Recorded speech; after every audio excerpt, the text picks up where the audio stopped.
Stage show में आई लड़की करने लगी जिद पवन सिंह के साथ रील बनाने को लेकर। तो क्या है खबर की पूरी जानकारी बताएंगे आपको डिटेल में, लेकिन उससे पहले आप चैनल पर नए हैं तो चैनल को सब्सक्राइब करें और दिल से लाइक करें। चलिए बिना देरी के वीडियो शुरू करते हैं। दोस्तों आपको जानकारी के लिए बता दें, पवन सिंह का स्टेज शो था, वहां पर सभी आसपास के क्षेत्र से फैंस आए हुए थे।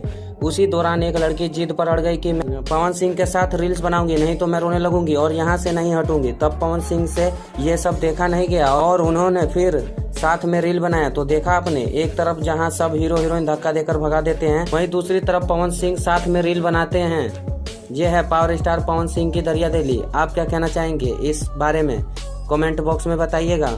मिलते हैं अगली वीडियो में, तब तक के लिए अपना ख्याल रखें। धन्यवाद। ठोक लीजिए, 5,000 लौटे दिख जाना चाहिए। ये 4,000 के लिए मैं यहाँ पे नहीं खड़ा हूँ। पूरा साल मेहनत करता हूँ आपके लिए बेटा।